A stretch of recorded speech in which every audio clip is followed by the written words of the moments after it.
RCR, la red que comunica y une al Perú.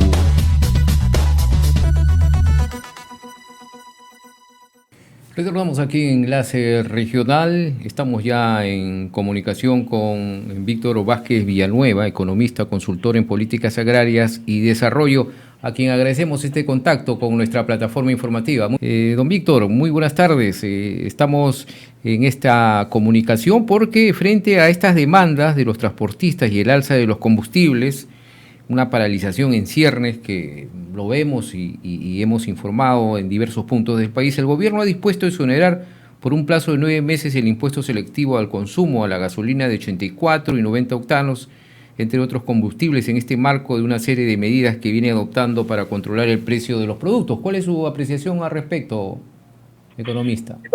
En primer lugar, buenas tardes y gracias por el enlace a RCR.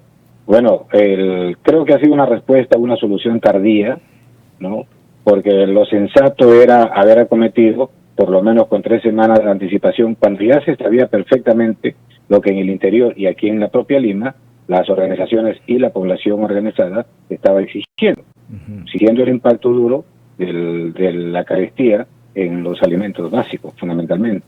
¿Y por qué? Porque el combustible, pues, es un insumo transversal que termina afectando a todos los ciudadanos y a toda la actividad económica. Y prolongarlo por 9 meses sujeto a evaluación, lo cual me parece razonable, ¿no? Me parece lo más sensato que ha podido hacer el gobierno, reiterando que ha sido tardía y con el costo de 4 muertos en Huancayo. Y ahora, ¿esta medida va a aliviar en un corto plazo estas demandas que se requieren en nuestra economía? Bueno, esto va a estar en función de cuán disponible del nivel de stock de combustible esté en los grifos y en la distribuidora. Esperemos que no más allá de 4 o 5 días. Para partir de ahí el impacto se verá tanto en el combustible en sí como también en el costo de los fletes para los productos. Ahora, señor Vázquez, también se ha anunciado ya el aumento de la remuneración mínima vital, que desde el 2018 no se subía. Y esta elevación se dice que va a afectar a muchas pequeñas empresas. ¿Qué opina usted al respecto? El Perú es un país de micro y pequeños empresarios en su mayoría que sustenta. Pero además, también el Perú es un sector de empleo informal en el agro. Entonces, todo anuncio que tienda a subir, como lo ha hecho el gobierno, de elevar la remuneración mínima vital, tiene un impacto directo en el encarecimiento de la mano de obra, del empleo, para estos sectores mayoritarios del país, con lo cual le resta competitividad y frente a un mercado que no puede absorber estos incrementos de costo, simplemente terminan trasladando las pérdidas hacia sus actores primarios, que son los pequeños y medianos empresarios, microempresarios y los productores agrarios.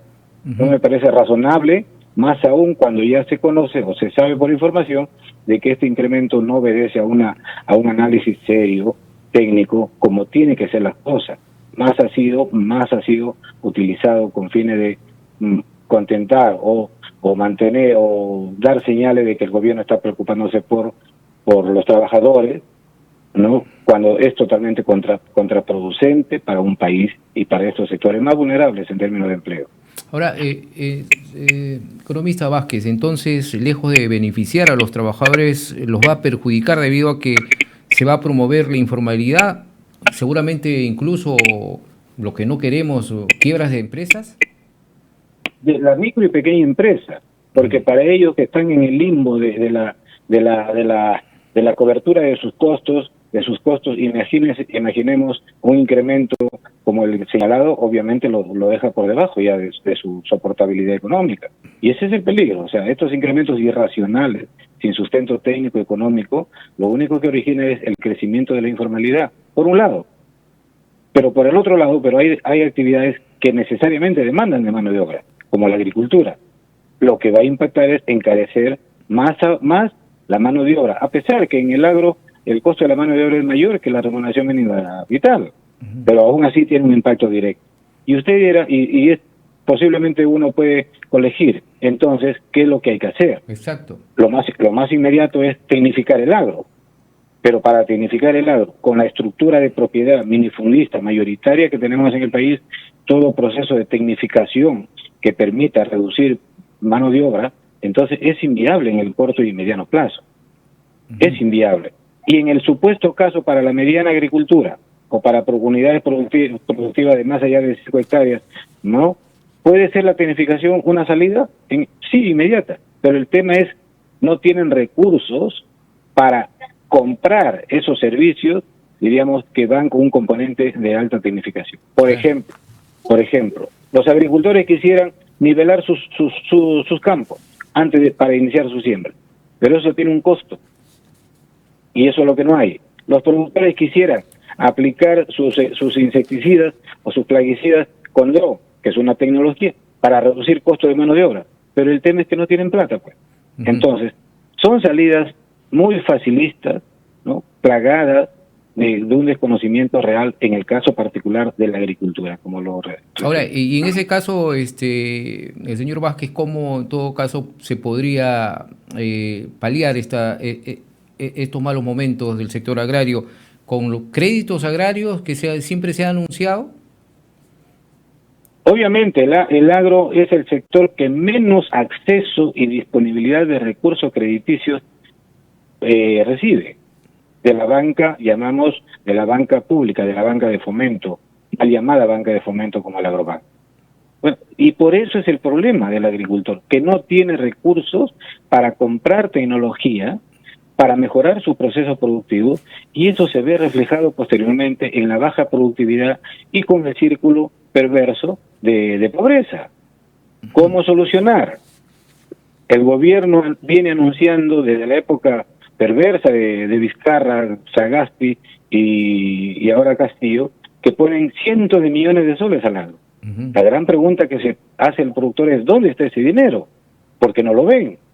¿Y por qué no lo ven? Porque hacen el anuncio de los millones y millones, pero ponen una serie de cortapisas para que el productor llegue a ese crédito, lo cual simplemente termina la campaña y no fueron sujetos de crédito. ¿Y eso qué nos dice? Nos dice que tenemos grandes deficiencias en la puesta en marcha, como se viene haciendo, de un sistema de financiamiento para el agricultor y fundamentalmente para el pequeño agricultor, ¿no? El grande no hay problema, el grande tiene suficientes créditos en la banca privada, por la misma espalda financiera, por la misma actividad. El problema para la agricultura mayoritaria, mi estimado amigo, es ese pequeño agricultor, que tanto hablan y se preocupan con la agricultura familiar, y yo les diré que esa agricultura familiar solamente está en el escritorio o en los gabinetes de la burocracia, y en los buenos deseos, obviamente con demagogia, pero ese pequeño agricultor, ese de la agricultura familiar, no recibe absolutamente nada. Ahora, hemos escuchado al ministro de Desarrollo Agrario y Riego, Óscar Sea, anunciar que se van a comprar fertilizantes a Bolivia por un monto de 700 millones de soles para garantizar la seguridad alimentaria. ¿Cómo aprecia usted esta declaración? Mire, si algo uno tiene que criticar es el facilismo. Hoy día la campaña grande, la campaña agrícola grande, ya terminó en el país. Entonces, por un lado, la campaña chica más o menos absorbe o representa el 20 al 25% del total de área agrícola. Entonces, la demanda de fertilizantes en este periodo es intrascendente. La pregunta es, ¿por qué no lo hicieron antes? Si venían hace 6 meses anunciando que traían fertilizantes de Venezuela, y luego hace 3 meses nos dijeron que venían fertilizantes de Bolivia. Bueno, el resultado es que ahora le dicen al agro, a los productores, otra gran mentira de ineficiencia, de ineptitud, amigo, por las razones que le digo. ¿Y por qué Bolivia? Porque Bolivia tiene una capacidad de producción de fertilizantes al año de 500.000 toneladas. Más o menos 25% la utilizan ellos. Y el sobrante van fundamentalmente a los mercados de Brasil y Argentina, y marginalmente al Perú. ¿Y por qué Brasil y Argentina? Porque para Bolivia, en términos comerciales, Argentina y Brasil son mucho más importantes que Perú, en términos de balanza comercial. Entonces, 2 cosas. Hoy día, fertilizantes el agro no lo requiere. en su mayoría. Hay un sector minoritario, pero 700 millones equivalen más o menos a importar 1 millón de toneladas. Imagínense, ya pasó la capacidad productiva de fertilizantes de Bolivia. Claro. Entonces la pregunta es, ministro Oscar Sea, está bien que sea ganadero, pequeño ganadero, pero por Dios, para dirigir un sector hay que conocer o hay que reunirse y asesorarse de profesionales que conocen el sector, cosa que no lo hacen. Y por eso es el facilismo. Uh-huh. Pero además, otra demagogia.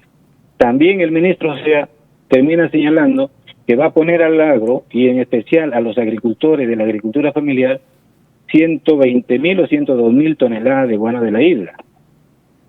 Otra gran mentira, amigos. Y el agro tiene que saberlo, que mentira tras mentira, lo único que hace es acrecentar su desesperanza. Uh-huh. Y en guano de la isla, nuestra capacidad anual de producción más o menos bordea 30.000 toneladas. La pregunta es, ¿hay nuevas islas que han aparecido más millones de aves guaneras que han excretado? ¿Cómo lo van a hacer? Si su capacidad para extraer guano son 30.000 toneladas, ¿qué van a hacer para traer las 102.000 toneladas? Uh-huh. Entonces, solamente con el conocimiento se desnuda, ¿no?, esta irresponsabilidad de anuncios para contentar. Anuncios populistas, ¿no? Anuncios populistas que carecen de sustento técnico. Y un ejemplo claro, señor Vázquez, es los cambios de ministros que ha habido, por ejemplo, en el sector de agricultura, ¿no?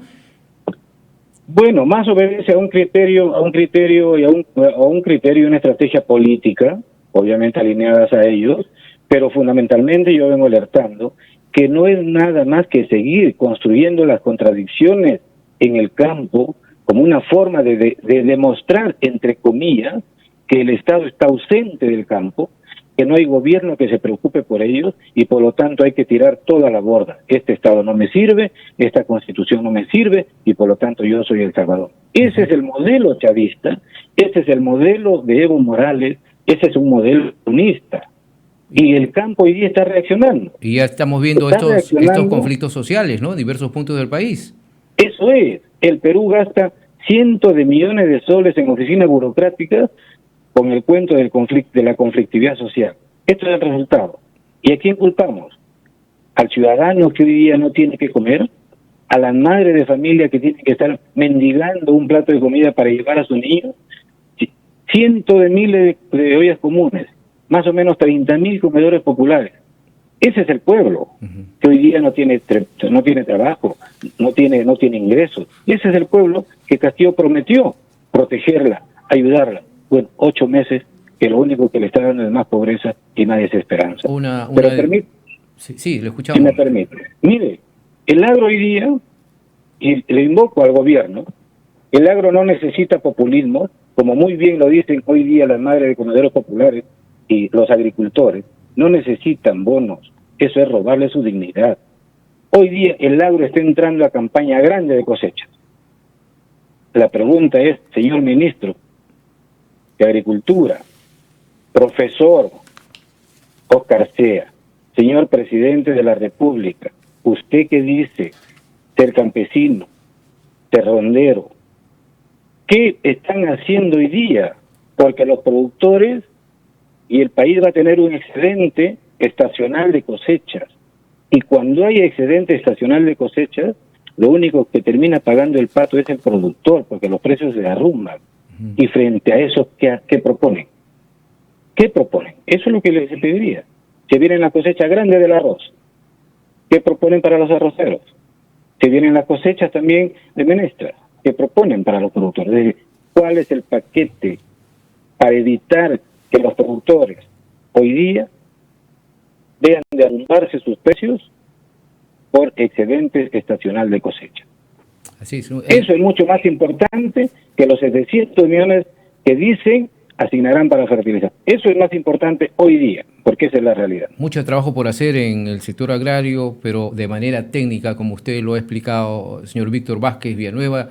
Vamos a seguir conversando seguramente más adelante, porque esto tiene que tener un punto de solución, sobre todo a la anunciada segunda reforma agraria, que no vemos la luz todavía para beneficio de los agricultores. Muchas gracias Nos ha vencido el tiempo. Un abrazo. Gracias por este contacto con Enlace Regional. Gracias a usted y siempre a sus órdenes, por favor. Muy buenas Muchas tardes. RCR, la red que comunica y une al Perú.